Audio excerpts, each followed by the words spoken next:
وطر کے حوالے سے یہ ہے کہ وطر کی نماز واجب ہے، ٹھیک، اور وطر کی نماز اگر قضا ہو گئی، جیسے قضاء عمری جس کو ہم کہتے ہیں کہ اگر کسی نے کئی سالوں سے نمازیں نہیں پڑھی، تو جہاں عشاء نہیں پڑھی تو وطر بھی نہیں پڑھی، صحیح، تو اب اس کو جہاں پانچوں نمازوں کی قضا ادا کرنی ہے وہیں وطر کی بھی نماز پڑھنی ہوگی، ٹھیک، 3 رکعت وطر وہ بھی ادا کرے گا۔ اور وطر کی نماز کا جو وقت ہے یہ عشاء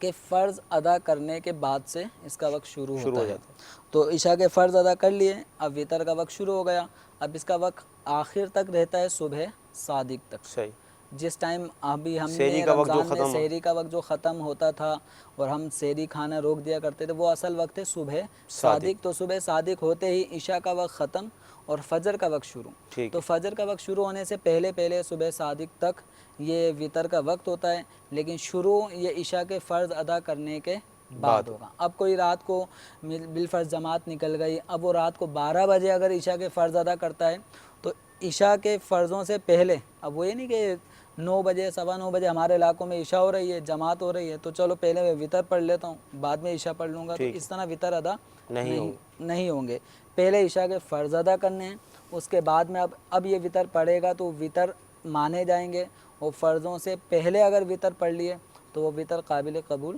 نہیں ہے، یعنی وطر سے واجب ادا نہیں ہوگا اس ٹھیک ہے، طرح۔ تو اس کا وقت اور پھر اس کا افضل وقت جو ہے